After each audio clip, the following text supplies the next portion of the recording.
ова е оној дел со табелата. Значи, како што рече колегата, ќе повторам, зашто минатиот пат имавме неколку пријави, каде што наодите од самооценката беа дефинирани во бројки кои што ништо не значат, или немаше напишано во колоната со самооценка, наодите беа пишувани во патоказите. Ние на административна проверка не ги читаме пријавите, значи не знаеме што сте напишале. Ние гледаме празна колона за самооценка. И тоа значи некомплетна пријава и тоа е тоа. Значи не се поминува административна проверка. Ова веќе нема ни појаснување зашто немаш логика да ви бараме после рокот да правите вие или да ја пополнувате пријавата. Исто така не ги менувајте ширините на колоните. Тоа е така затоа што има тежина при оценувањето. Патоказите ја носат најголемата тежина при оценувањето и таму треба да имате најдобро образложение што планирате да правите во следните 18 месеци. Јас имав третата област како пример, ова е од постоечка апликација и тоа од добитничка пријава на институционален грант и се однесува значи на граѓанскиот ангажман.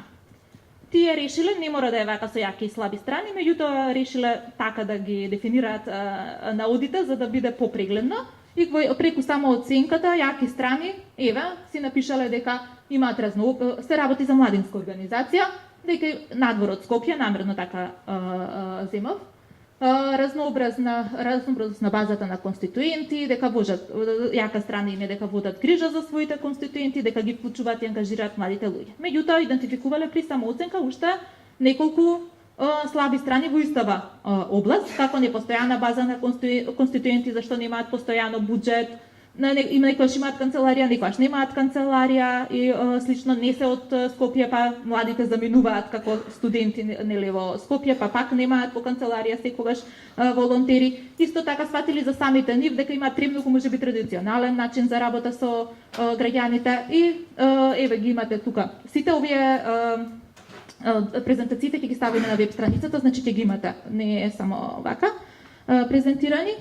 И решиле да ги, не сите слаби страни, меѓутоа некои да ги адресираат со патоказите, затоа што за 18 месеци секако не можете да ги решите сите слабости или проблеми, или па да ги подобрите сите појаки ваши страни. Меѓутоа реков, ова може да е корисна вежба и за вашето стратешко планирање.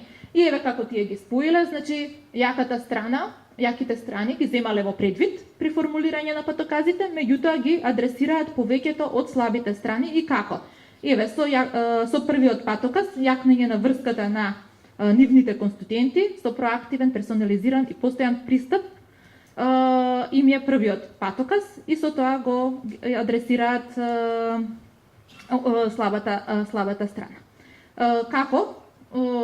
Значи, они можеле да се задржат и во наративно објаснување што мислат со јакнење на врската, меѓутоа тие имаат јасно наведено какви патокази ќе преземат и истите тие ќе видите многу конзистентно им се преточени во работниот план.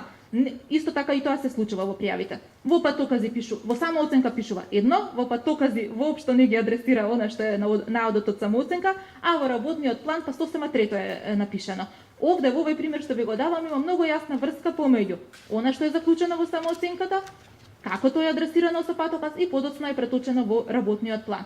И тие, еве, за да ја надминат слабата страна, непоткрепен, генерализиран и традиционален пристап кон вклучувањето и ангажманот на конституентите, велат дека ќе направат едукација на тимот нивен за регрутација и за нивно континуирано ангажирање и вклучување и дека ќе искреираат иновативни алатки и канали за електронска комуникација со цел да ги поттикнат младите да се вклучат и да волонтираат во нивната организација.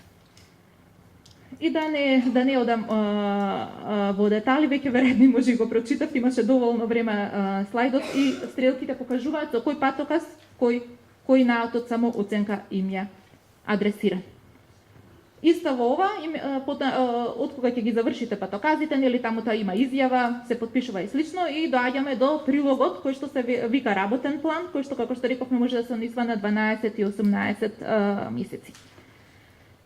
Таму се овие патокази стануваат специфична цел.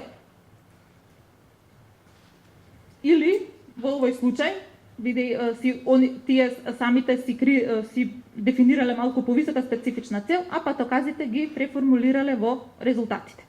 кои што ги очекуваат за 18 месеци или во нивниот случај за 2 години.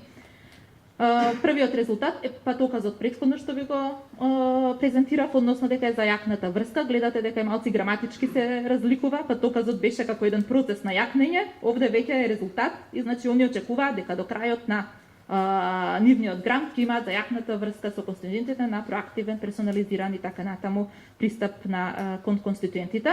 Имаат показатели и гледате многу добро формулирани показатели, каде што има и квалитативни и квантитативни показатели, односно најчесто, не само во институционалните, многу повеќе и во акциските грантови, се фокусираме на активностите, односно што ќе спроведуваме, не се фокусираме што сакаме да постигнеме и што ќе постигнеме.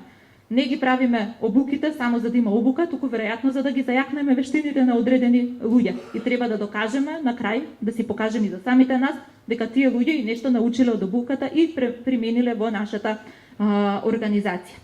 Значи, показателите се однесуваат на постигнувањето на резултатите. Тука ќе дефинирате како ќе знаете вие, меѓутоа и комисијата, кога ќе одлучува за по првите 12 месеци дали имате постигнувања, како вие ќе покажете дека сте го постигнале тоа што сте го планирале. Активностите се однесуваат, гледате се така и нумерирани, за да оној што чита во комисијата, ако чита 100 апликации, ќе биде веќе можеби заморен после песите, там вака многу јасно ќе гледа кој патоказ, за кој показател, за кој патоказ е, која активност, за кој патоказ е и така натаму. Активностите, еве, ги имаат дефинирано, накратко, јасно, што сакаат да прават. И во последната колона се пишуваат продуктите или outputs на англиски,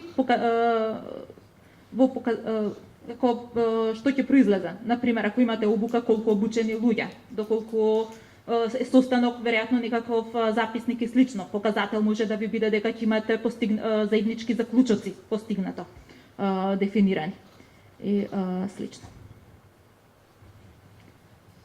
И тоа е за работниот план. Во работниот план, ќе видите се и во буџетот, тоа ќе биде јасно, можете да ставите се што работи вашата организација, планира да работи во 18 месеци, не мора да ние го покриваме од буџетот.